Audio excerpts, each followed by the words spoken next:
Welcome back. Tonight, Ewonda youths in Buea, chief town of the Atlantic Zone of the Federal Republic of Amba protest against land grab, accusing Colonial governor for sponsoring the agenda. Now, we got this report. Last week, we reported about youth of Ewonda village in the Bonavada area of Buea, chief town of the Atlantic Zone of the Federal Republic of Ambazonia, which have decried the forceful seizure of their ancestral land by Paul Toga Molo, a native of the village who is reportedly working with the La Republique du Cameroon's government officials to grab hundreds of hectares of land. Now, the protest took place in the village on Thursday, April 24th. The youth brandishing placards descended on the said piece of land where a bulldozer guarded by Colonial police officers was creating access roads in what appeared to be villagers' farmlands. The protest got the bulldozer operator to stop work, defying Colonial police attempts to scare them off. Now, Paul Tonga Malo, claiming the title of chief of the newly created village Lower Ewonda, masterminds the land grab. Ewonda villagers say he has continued to bulldoze their farmlands despite an injunction order from the Buea Administrative Court, halting all work on the said land. Let's take a look at how this started. According to the protesting youth, Ewonda, which shares boundaries with Mukunda, Bova, Bonduma, and Sopo, has existed as one village. A few years back, Paul Tonga Molo declared himself chief of Lower Ewonda, a village the youth say does not exist. The youth insist that the bulldozed area which they claim is being sold lies within Ewonda. Meanwhile, the Ewonda villagers say this land has served them and their parents for decades and they depend on it for livelihood.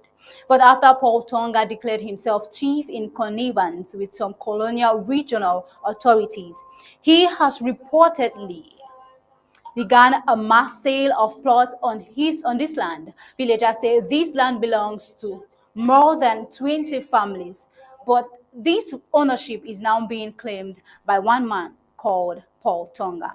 Now, what are the youth saying concerning this situation? They are saying that no to land grabs. During Thursday morning's protest, the youth forcefully stopped the bulldozer that was demarcating the area.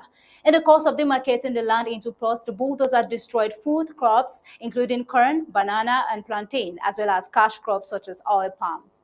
Ifom Ferdinand Mututu, the youth leader of Ewonda, said they have tolerated enough.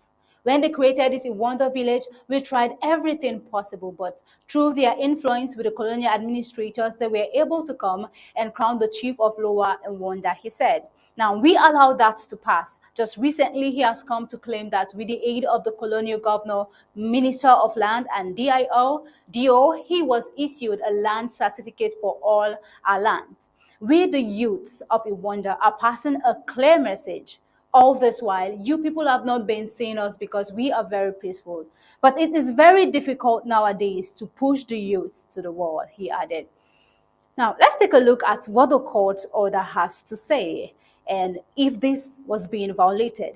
The villagers had also taken the matter to the Buea Colonial Court at first instance, and the court placed an injunction on the said land. However, the chief of Lower Ewonda violated it and continued bulldozing the place. While colonial police officers deployed to the area attempted to stop the youth when they confronted those operating the bulldozer, it almost resulted in a confrontation. However, the bulldozer driver and surveyors guarded by the armed colonial police drove out of the land. We don't want any trouble, but if they want to see the other side of Ewonda youth, we are expecting them to come again, Fom Ferdinand said. Now, this is a clear message to the colonial administrators. As he stated, he said the land was the only source of livelihood for them. He insisted that Ewonda is one village and there is nothing like Lower Ewonda. Now, colonial governors implicated the protesting of these youths. Now, they said that the colonial governor, Bernard Okalai Bilai, has transformed himself into a landlord, of which he is just an administrator. They believe that the colonial governor is the one pushing the chief because he has taken several hectares of land for sale. The colonial governor now should tell us where we will stay, the Wonder youth collectively demanded.